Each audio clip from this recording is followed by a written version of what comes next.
2012 ला जिरवली, 2017 ला फिसकटलं, 2025 ला जुळलं. हो नाही म्हणता म्हणता ठाकरे बंधूंचं अखेर जुळलंच. शिवसेना प्रमुख बाळासाहेबांची इच्छा त्यांच्या निधनानंतर 13 वर्षांनी, तर तमाम मराठी जनांची इच्छा आज अखेर पूर्ण होतीये. शिवसेनेची मुलुख मैदानी तोप संजय राऊत यांनी प्रीतिसंगमाच्या घोषणेनंतर अखेर बुधवारी 24 डिसेंबर 2025 रोजी दुपारी 12 वाजताचा युतीचा मुहूर्त अगदी 2 शब्दात जाहीर करत उद्धव ठाकरे आणि राज ठाकरेंचा एक फोटो ट्विट केला. उद्या 12 वाजता. त्यानंतर पत्रकारांनी विचारलेल्या प्रश्नावर जागावाटप पूर्ण होऊन कुठे कुठे युती होणार हे देखील संजय राऊत यांनी सांगून टाकलं.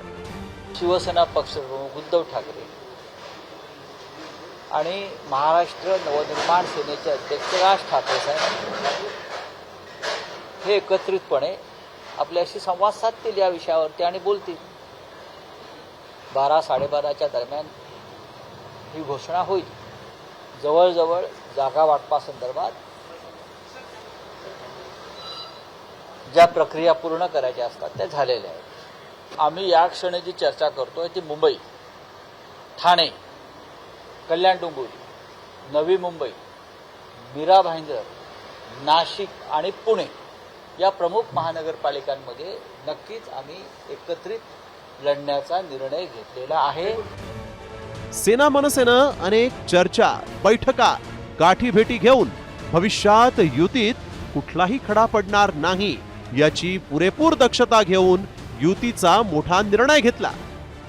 कारण याआधी 2017 मध्ये शिवसेनेनं राज्यात भाजपसोबत सत्तेत असूनही महापालिकेत युती तोडून निवडणुका स्वबळावर लढवल्या होत्या. त्यावेळी सेना आणि मनसेची युती होईल अशी चर्चा असताना ती चर्चा फिसकटली. मात्र यावेळी जागावाटपाचा फॉर्म्युला ठरवूनच ठाकरे बंधूंनी युतीचं मोठं पाऊल टाकलंय. युती आधी सेना मनसेचं जागा वाटप झाल्याची चर्चा असून ठाकरे सेना 145 ते 150, मनसे 70 आणि राष्ट्रवादी शरद पवार पक्ष 15 जागांवर लढण्याची शक्यता आहे.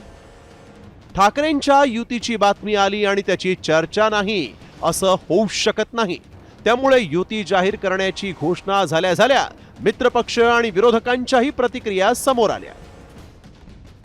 कुणालाही युती करण्याचा पूर्ण अधिकार आहे.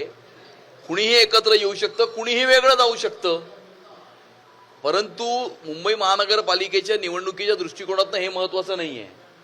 मामूंची टोळी एकत्र आली त्याने मुंबईच्या महानगरपालिकेच्या निवडणुकीवर काही परिणाम होणार नाही. दोन भाऊ इतक्या वर्षांनी जर एकत्र लढत असतील तर मला वाटतं बाळासाहेबांना सगळ्यात मोठी आदरांजली आणि श्रद्धांजली हे दोघं एकत्र लढणे असेल. हे खूप आनंदाचा दिवस आहे.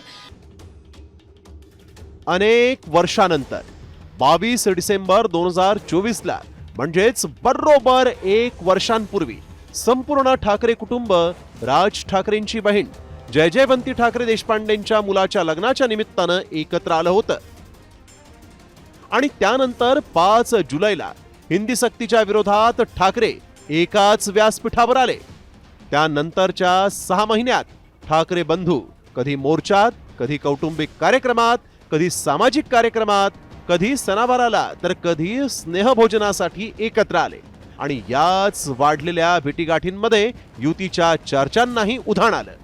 त्यात ठाकरे ब्रँडवर आलेलं अस्तित्वाचं संकट दूर करण्यासाठी ठाकरेंना एकत्र आल्याशिवाय पर्याय नसल्याचं दिसल्यानं आता 20 वर्षानंतर ठाकरे एकत्र येत निवडणुकांना सामोरे जात आहेत. त्यामुळे ही युती जनता स्वीकारते की नाकारते याचा फैसला येत्या 16 जानेवारीलाच कळेल.